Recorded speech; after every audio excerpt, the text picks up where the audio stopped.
లేఖన భాగం గమనించినట్లయితే యోహాను సువార్త 12వ అధ్యాయము 1 నుండి 7 వచనాల్లో ఇక్కడ మరియా అచ్చా జటమాంసి అత్తరు విలువ గల ఈరోజు మన అంశము అచ్చా జటమాంసి అత్తరు.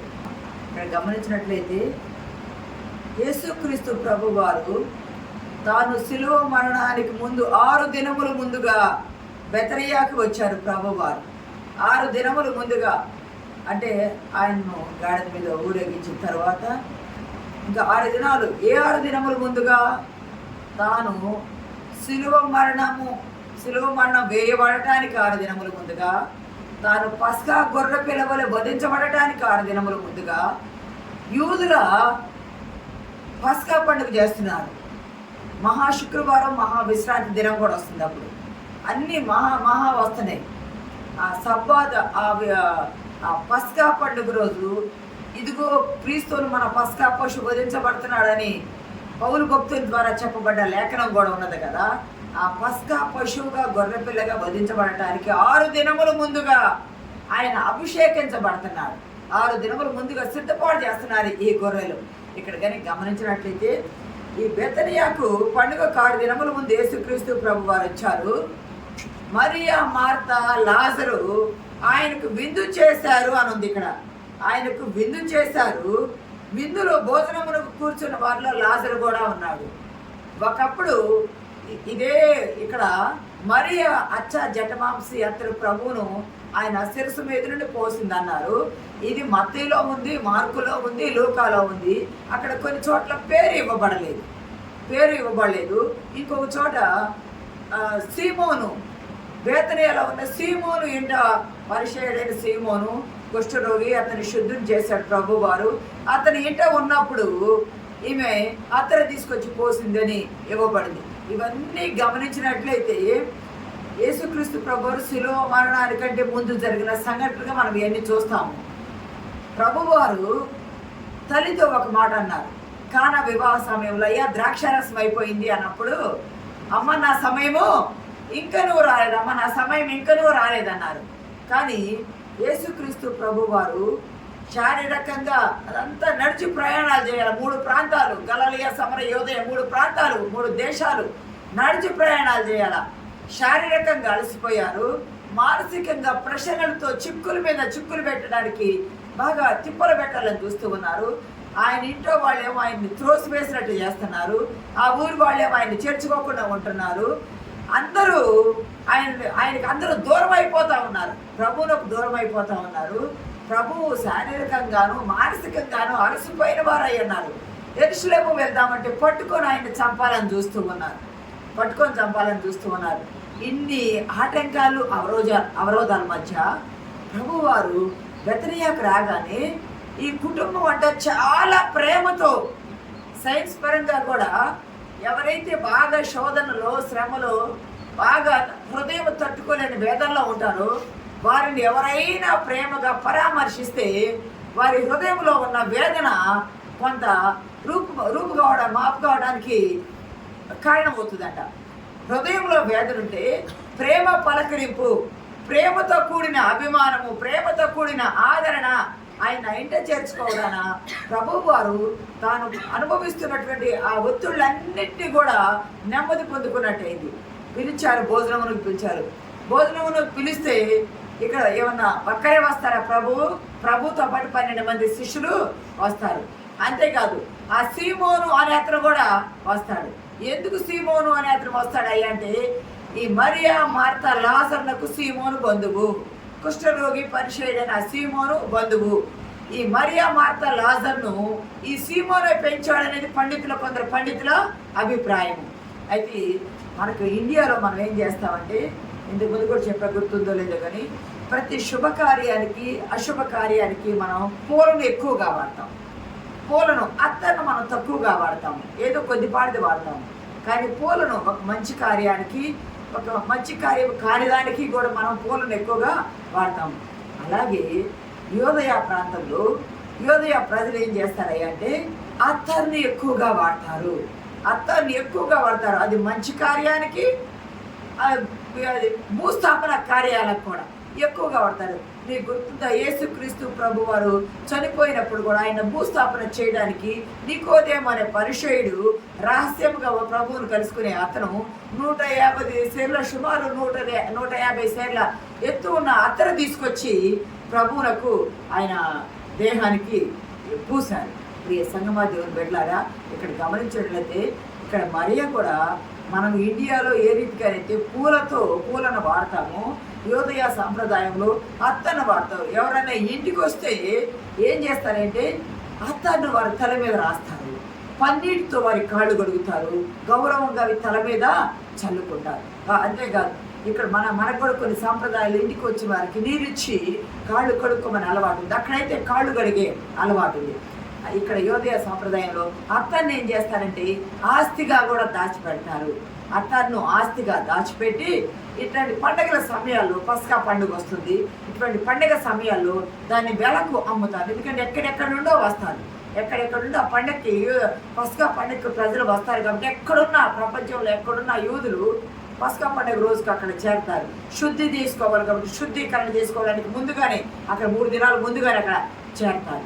ప్రియ సంఘం, ఆ సాంప్రదాయంలో మనందరి భారతదేశంలో బంగారం కొని దాచిపెట్టుకొని దాన్ని మారక విలువగా చూసుకునే రీతిగా అత్తర్ను కొని దాచిపెట్టి దాన్ని వినియోగంగా కూడా ఉపయోగంగా దాన్ని వాడుకుంటూ ఉంటారు. ఇక్కడ గమనించినట్లయితే ఈ సందర్భంలో 3 విషయాలు మనం గమనించాలా.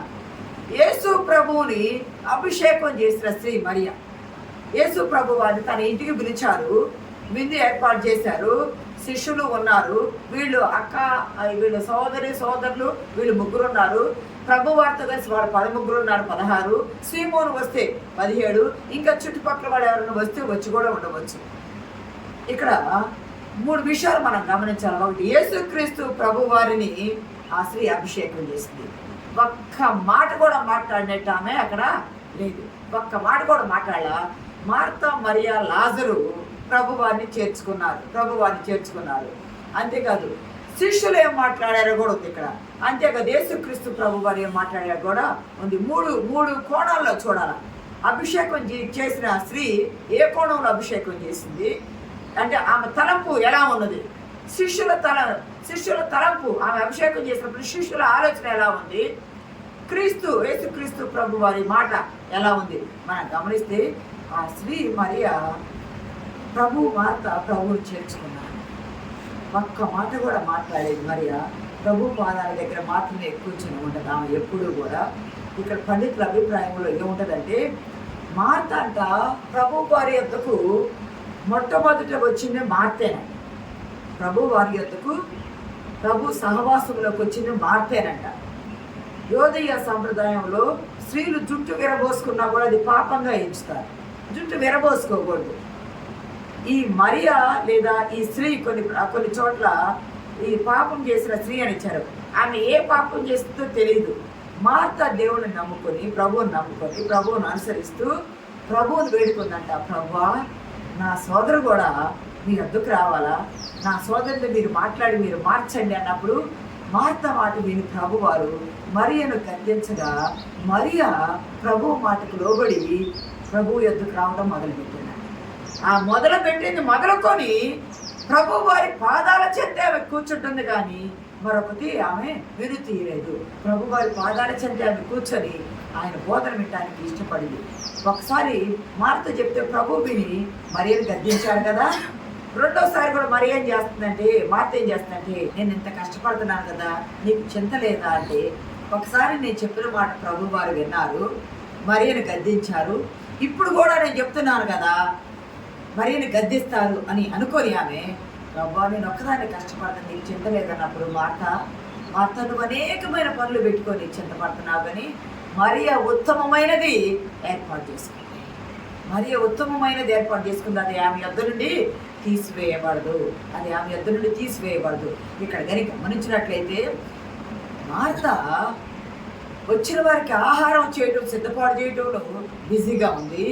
మరియా ప్రభువారి పాదాల యొద్ద కూర్చొని ప్రభువు చెప్పే మాటలు, అతి శ్రేష్టమైన అమూల్యమైన మాటలు తన హృదయంలో నింపుకోవడంలో బిజీగా ఉన్నది. ప్రభువారి వాక్యం చెప్పడంలో బిజీగా ఉన్నారు. ఆ సందర్భంలో అక్కడ లాజరు లేడు, కానీ ఇక్కడ లాజరు ఉన్నారు. తన ఇంటికి వచ్చినప్పుడు ఒక్కగానొక్క సోదరుడు, తల్లిదండ్రులు లేరు, వీళ్ళని సీమోను పెంపకోలు పెంచబడ్డారు, బాగా స్థితిమంతులే. కానీ లాజరు మాత్రము లేడు. లాజరు చనిపోయాడు. చనిపోయినప్పుడు మార్త మరియలు దుఃఖపడ్డారు. ప్రభువు వేరే ప్రాంతంలో ఉండి ప్రభువులకు తెలిసిన ఇంకా 2 దినములు ఆలస్యం చేసి అక్కడికి వచ్చి ఈ లాజరును లేపగా, లాజరు ప్రేత వస్త్రములతో కట్టబడిన వాడే ఆయన పిలువగా బయటికి వచ్చాడు. ప్రభువు లాజరు నిమిత్తం కన్నీరు విడిచాడు. అంటే ఎంత ప్రేమించాడు, కన్నీరు విడిచాడు. ఆ కన్నీరు విడిచి లాజరు పిలువగా అతను కట్లు వింటాడు.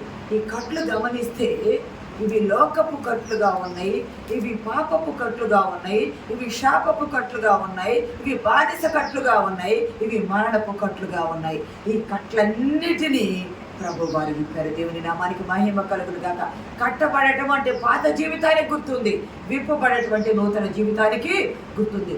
నూతన జీవితం పొందుకున్న లాజరు ప్రభువుతో పాటు ఆ బల్ల యొద్ద కూర్చొని ఉన్నారు. భోజనం చేటికి ఆ బల్ల యొద్ద కూర్చొని ఉన్నారు.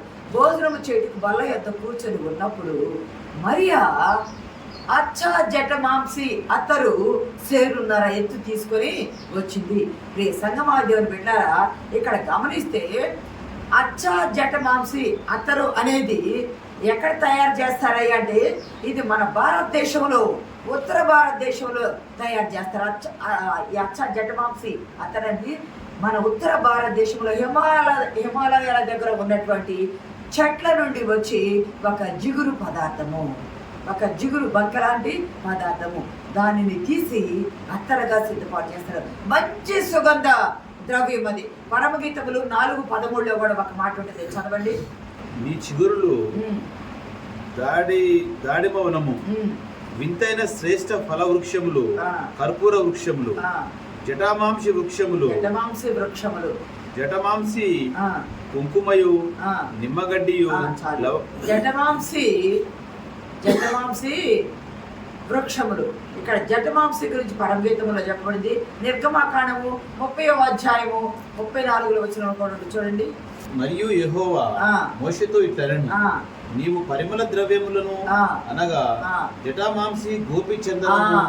జటామాంసి మోషేకి దేవుడే చెప్తూ ఉన్నాడు, పరిమళ సుగంధ తైలము నువ్వు తయారు చేయించాలంటే దానిలో ఏమి వాడాలయ్యా అంటే జటమాంసి అచ్చా జటమాంసి అనేది మీరు కలపాల.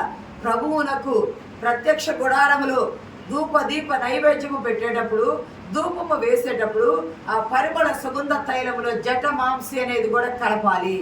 ఇక్కడ యేసుక్రీస్తు ప్రభు వారికి పాత నిబంధనలో పరిమళ తైలానికి జటమాంసి వాడారు.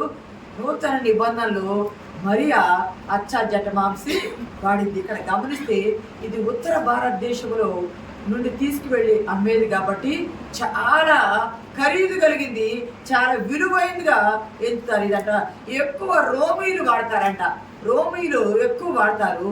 రోమా స్త్రీలు ఈ సుగంధాన్ని ఎక్కువగా ఇష్టపడతారంట. ఏం చేస్తుంది అంటే ఇది ఎట్లా దాచిపెడతారు, ఉత్తర భారతదేశంలో నుండి వెళ్తారు, అది సుగంధ ద్రవ్యంగా తయారు చేస్తారు. అత్తను అది రాతి శ్రేష్టమైన అందమైన రాతి జాడీలలో దానిని భద్రం చేస్తారు. జాడీ కూడా చాలా విలువైంది. రాతి జాడీలో అది ఆ వాసన రాకుండా వాసన బయటికి పోకుండా ఉండటానికి, అది చెడు వాసన రాకుండా ఉండటానికి రాతి జాడీలలో నిల్వ చేస్తారు. ఆ జాడీ కూడా చాలా ఖరీదైనది. అయితే ఏం చేస్తుందో తెలుసా, ప్రభు మాటలు తన హృదయం నిండా నింపుకుంది కదా. ప్రభు మాటలు హృదయం నిండా నింపుకున్న మరియా తన బుడ్డి నిండా ఉన్న అత్తను తీసుకుని వచ్చి బుడ్డిని పగలగొట్టి ప్రభు వారిని అభిషేకం చేసింది. దేవుని నామానికి మహిమ కలుగును గాక. బుడ్డి నిండా ఉన్న అత్తను, అది సేరున్నర ఎత్తు, చాలా ఖరీదు, 300 దేనారాలు ఉంటది కదా అని ఇక్కడ యోధ ఇస్కరియోతు అంటున్నాడు. ఇక్కడ నేను చెప్పుకున్నాను కదా, ఒక దేనారము, ఒక రోజు కూలికి 1 దేనారం ఇస్తారని చెప్పుకున్నాం. ఒక రోజు కూలికి 1 దేనారము. మరి 300 దేనారం అంటే వాళ్ళు విశ్రాంతి దినమున పని చేయరు, శనివారం రోజు పని చేయరు. సంవత్సరానికి 52 శనివారాలు వస్తాయి. 52 శనివారాలు తీసే ఇంకా 1-2 రోజులు పోకుండా 300 రోజులు పని చేసిన 300 రోజుల కూలి అది. 1 సంవత్సరపు కూలిది ఆమె సంవత్సరపు ఆదాయాన్ని అత్తరగా కొని గుడ్డిలో దాచిపెట్టిందంట. ప్రియ సంగమా దేవుని బిడ్డలారా, యోధా ఇస్కరియోతు అంటాడు, ఎందుకు నువ్వు దీనిని ఎందుకు ఇలా వ్యర్థం చేస్తున్నావు? ఇది అమ్మి పేదలకు ఇవ్వవచ్చు కదా. వాడు పేదల మీద శ్రద్ధ కలిగి కాదు కానీ, యోధా ఇస్కరియోతు పేదల మీద శ్రద్ధ కలిగి కాదు కానీ, అతని యొద్ద డబ్బు సంచి ఉండి దానిని దొంగిలిస్తూ వచ్చాడు. 300 దేనారాలంటే చాలా ఎక్కువ సంవత్సరం కూలి. 300 దేనారాలు 10వ వంతైన 30 దేనారాలకి ప్రభు వారిని అమ్మేశాడు కదా. 300 దేనారాలంటే ఎంత తన దృష్టిలో విలువైంది, ఎంతో విలువైన 300 దేనారాలు ఆలోచన చేస్తున్నాడు. ఎందుకంటే 30 దేనారాలకే, ఆ 300లో 10వ వంతైన 30 దేనారాలకే ప్రభు వారిని అమ్మేశారు కదా. అమ్మేసిన ఆ యోధ 300 దేనారాలకి విలువ కట్టాడు. కానీ ఈమె దృష్టిలో ప్రభు మీద ఎంత ప్రేమ పొంగిందో, ప్రభు మీద ఎంత భక్తి పొంగిందో, ప్రభు వేళ వాక్యం వేళ ఎంత దుప్పి నీటి వాగుల కొరకు ఆశ కొన్నట్టు ఆమె దేవుని మాటల కొరకు తృష్ణ కొని ఉండి, ప్రభు మాటల కంటే ఈ ఎత్తరు విలువైంది కాదు అని చెప్పి ప్రైస్లెస్ లవ్, ప్రైస్లెస్ డివోషన్ చూపించింది. ఆమె విలువగా ఎంచలేదు అత్తరు గుడ్డి పగులగొట్టింది. ఎవరైనా అత్తరు గుడ్డి తీసుకొని కొంచెం తల మీద తైలంగా పోస్తారు, కానీ ఈమె ఏం చేస్తుంది? గుడ్డి పగులగొట్టింది. సన్నమాదేవుని బిడ్డలారా, గుడ్డి పగులగొట్టింది. అత్తరు గుడ్డి పగులు మళ్ళీ నిల్వ చేసుకోవడానికి కూడా ఇంకా లేదు. గమనించండి, ఇక్కడ ఎక్కడైనా ఒక చనిపోయిన వ్యక్తి ఉన్న ఇంట్లో అతనికి సంబంధించింది ఏదైనా తీసుకొని వస్తే అన్నీ వాడేస్తాం, మిగిలిపోయింది ఉండి పడేస్తాం. ఇంట్లో నిల్వ ఉంచుతామా? ఉంచుము. ఇక్కడ ఆమె తెలిసి చేసిందో తెలిగి చేసిందో తెలియదు కానీ ప్రభు భూస్థాపన నిమిత్తం కార్యం చేసింది. ఒక వ్యక్తి చనిపోతారు, ఇంకా చనిపోయినప్పుడు దానికి సంబంధించింది ఏది కూడా ఉంచాలి. ఇక్కడ ఈమె ఎరుగక చేసిన ఈమె దృక్పథంలో, ఈమె ఆలోచనలో మౌనంగా చేస్తుంది. ఒక్క మాట మాట్లాడాల. ప్రభువు ఈ విలువైన అత్తర కంటే విలువైన వాడని ఎంచి అత్తర గుడ్డి పగులగొట్టింది. ఆమె దృష్టిలో అత్తర కంటే ప్రభువునకు విలువ ఎక్కువ ఉంది. యోధా ఇస్కరియోతు శిష్యుల మనసులో మేము చేయలేదు కదా ప్రభు నాకు ఏమెందుకు చేసిందన్న భావన ఉండొచ్చు. యోధా ఆ డబ్బును వెలకడుతూ ఉన్నాడు. ఇక్కడ గమనిస్తే ప్రభు దృక్పథంలో ఆలోచనలు ఏముందంటే, మీరు ఊరుకొనిడి, మీరు మౌనంగా ఉండి ఆమె చేసే కార్యాన్ని చేయనిడి, ఆమె చేసే కార్యాన్ని చేయనిడి. ఎందుకయ్యా అంటే ఆమె భూమి మీద నా భూస్థాపన నిమిత్తము చేసింది. దేవుని నామానికి మహిమ కలుగును గాక. ఆ కానా వివాహములో అమ్మా నా సమయం ఇంకనూ రాలేదని చెప్పిన ప్రభువు ఈమె ఈ అత్తరుతో అభిషేకించగానే ఆయన మరణ గడియలు సమీపించగానే నిర్ధారణ అయిపోయింది. ప్రభు వారు, కొంతమంది పండితులు అంటారు, ప్రభు వారు ఎప్పుడు బేతనీయ వచ్చినా ఈ లాజరు కుటుంబానికి వెళ్ళినప్పుడు ఎప్పుడు మరియా సేరున్నర ఎత్తుగల అత్తరు తీసుకొని ప్రభు పాదాల దగ్గర పెట్టుకుని ఉండదంట. ఎప్పుడు ఆయన అత్తరుతో అభిషేకిద్దామా అని సిద్ధపాటు కలిగి ఎప్పుడు ఎదురు చూసేదట. కానీ అప్పటి వరకు సమయం రాలేదు. కానీ ప్రభువు పట్టబడే సమయం వచ్చిందని గుర్తు ఎరిగిన వాడై ప్రభువుని గుర్తు చేయడం కొరకు నిర్ధారణ చేసింది. ఏదైనా ఒక వ్యాధి నిర్ధారణ చేయాలంటే అన్ని టెస్టులు అయిపోయిన తర్వాత చేస్తారు. అలాగే యేసుక్రీస్తు ప్రభు వారు కూడా తాను వచ్చిన గడియ ఆసన్నమైందని ప్రభు ఎరిగి ఉన్నారు. అది గుర్తు చేయడం కోసం ఈ స్త్రీ చేసిన అభిషేకం ఉంది కదా, అది ప్రభువారు అంటారు ఈమె నా భూస్థాపన నిమిత్తం చేయండి. అక్కడేమో సమయం రాలేదన్నారు, ఇక్కడ సమయం ఖరారైపోయింది. తాను ఎక్కడి నుండి వచ్చాడో మార్కు సువార్త 16:15లో, మార్కు సువార్త 16వ అధ్యాయము 15వ వచనంలో ఒకసారి చదవండి. మరియు మీరు సర్వలోకములకు వెళ్ళి సర్వ సృష్టికి సువార్తను ప్రకటించుడి. నమ్మి బాప్తిస్మం పొందిన వారు రక్షింపబడును, నమ్మని వారికి శిక్ష విధింపబడును, నమ్మిన వారి వలన ఈ సూచక క్రియలు కనబడును. అక్కడ ఒక మాట ఉంది, ఆయన తండ్రి కుడి పార్శ్వమున ఆసీనుడు ఆయను. తండ్రి కుడి పార్శ్వమున ఆసీనుడు ఆయన. మార్కు సువార్త 19వ వచనం. ఈలాగు ప్రభువైన యేసు వారితో మాట్లాడిన తర్వాత పరలోకమునకు చేర్చుకొనబడి దేవుని కుడి పార్శ్వమున ఆసీనుడాయను. తాను తండ్రి కుడి పార్శ్వమున ఆసీనుడవుటకు వెళ్ళవలసిన గడియ వచ్చినదని ప్రభు వారు ఎరిగారు. తాను ఈ లోకానికి ఎందుకు వచ్చారు? శిలువ మరణం పొందడానికే కదా. పొందవలసిన అక్కడేమో సమయం రాలేదమ్మన్నారు, ఇక్కడేమో సమయం వచ్చిందని గుర్తెరిగారు ప్రభువారు. ఆ స్త్రీ ఏమో మాట్లాడకుండా అభిషేకం చేసింది, శిష్యులేమో మాట్లాడి ఎందుకు వ్యర్థం చేశావు, పేదలకి వచ్చు అన్నారు. పేదల మీద శ్రద్ధ కలిగి కాదని వారి దృష్టిలో ఈ విలువ ప్రభువులకు చేయడం వ్యర్థమని యోధ ఇస్కరియోతు తలంచాడు. కానీ ప్రభు వారి దృష్టిలో ఈమె నా భూస్థాపన నిమిత్తం చేసింది. గమనించండి, పరలోకము నుండి ప్రభు దిగి వచ్చారు. పరలోకము నుండి శరీరధారిగా భూమి మీదకి వచ్చినప్పుడు ఆయనని ఎవ్వరూ అభిషేకించలేదు. ఆయనని రాజుగా అభిషేకించలేదు, ఆయనని కుమారునిగా అభిషేకించలేదు, ఆయనని దేవునిగా అభిషేకించలేదు, ఆయన్ని ప్రధాన యాజకునిగా అభిషేకించలేదు, దేనిగా అభిషేకించలేదు. పరలోకము నుండి అభిషేకించబడ్డ ప్రభువునకు భూలోకములు ఒక స్త్రీ ఈయనను కుమారునిగా, ఈయన దేవునిగా, ఈయనను రాజుగా, ఈయనను గొర్రె పిల్లగా, ఈయన దేవుడుగా ఈయనను అభిషేకం చేసి భూస్థాపన నిమిత్తం ఈయన మరణాన్ని ఖరారు చేసేసింది. ఖరారు చేసి శిలువ సింహాసనం ఎక్కబోతున్నావు, నువ్వు రాజుగా సాతాను శిరస్సు చితగొట్టబోతున్నావు. కాబట్టి ఈ అభిషేకం ఆమెకు తెలియకుండా అభిషేకం ఎన్నిసార్లు ఎదురు చూస్తుంది కదా, ఇప్పుడు అవకాశం రాల, ఇప్పుడు అవకాశం వచ్చింది. ఆయన అభిషేకంగా నేను ఎల్లప్పుడూ మీతో ఉండను, పేదలు ఎల్లప్పుడూ మీతో ఉంటారు, పేదలు ఎల్లప్పుడూ మీతో ఉంటారు. ఆయన శరీరధారి వచ్చేది ఒక్కసారి. ఎవ్రీ పత్రికలో చూడవలసి లేదు, కానీ క్రీస్తు ఒక్కసారే వస్తారు, మనుషులు ఒక్కసారే పుడతారు, క్రీస్తు ఒక్కసారే వస్తారు. గమనించండి, ఏ మళ్ళా రెండవసారి వచ్చేది రెండవ రాకడలోనే. ఒక్కసారి మృతులు ఉంటాయి. ప్రభు వారు ఒకసారి మృతి పొందాలి భూమి మీద. ఆ మృతి కొరకు నిర్ధారణ చేసి ఆ మృతి కొరకు ముందుగానే భూస్థాపన సిద్ధపాటు చేసినట్టు నేను ఎల్లప్పుడూ మీతో ఉండను. ప్రభు కొరకు తండ్రి కార్యాన్ని ఏమో సపోర్ట్ చేస్తుంది. పండితులు అంటారు ఈమె చేసిన పని చాలా గొప్పది. అంతేకాదు ఈమె ఒక వివాహం కాని స్త్రీ, ఈమె ఒక వివాహం కానీ ఒక వివాహం కాలేదు. ఇక యోదయ సాంప్రదాయంలో వివాహానికి సిద్ధపడే స్త్రీలంట విలువైన అత్తను సిద్ధపాటు చేసుకుంటారంట. ఎందుకంటే అత్తగారింటికి అది ఆస్తిగా కట్నంగా తీసుకువెళ్ళడానికి, వివాహ సమయంలో వచ్చిన అతిథులను అత్తరుతో అభిషేకించడానికి. ఈమె వివాహం కాని ఆమె కాబట్టి అత్తను జాగ్రత్తగా దాచిపెట్టి వివాహానికి సిద్ధపాటు చేసుకుంది. కానీ తన సోదరుని ప్రభువు బ్రతికించినందుకు కృతజ్ఞత పెళ్ళుకి ప్రభు మాటలు హృదయంలో నింపుకొని ఇంకా ఏమి చెయ్యాలో తెలియని స్థితిలో తన యొక్క భద్రము చేయబడిన అత్తరు బుడ్డి పొగలగొట్టి ఆయన మీద అభిషేకం చేసింది. ఆయన పాదాలు కన్నీళ్లతో కడిగింది. తన తల వెంట్రుకలు విప్పి కన్నీరుతో యూదులు జుట్టు విప్పితే అంతమంది ముందు, శిష్యుల ముందు, బంధువు ముందు, అంతమంది ముందు తల వెంట్రుకలు విప్పదీస్తే ఆ తొడవటం అంటే అది చాలా నేరంగా ఎంచుతారు. అయినా నేరం చూడ స్త్రీలకు జుట్టు ఘనతగా ఉంటుంది. ఆ ఘనత అయిన జుట్టును కూడా ఆమె వెంట్రుకలను కూడా ఏం చేస్తాయి, ప్రభు పాదాలు తొడవడానికి దేవుడు పెట్టినారా ఎంతగా ప్రేమించింది ఆమె, ఎంతగా గణపరిచింది ఆమె, ఎంతగా భూస్థాపనకు సిద్ధపాటు చేసింది, ఎంత ప్రభువు కార్యములు పాలుపరచగలిగింది.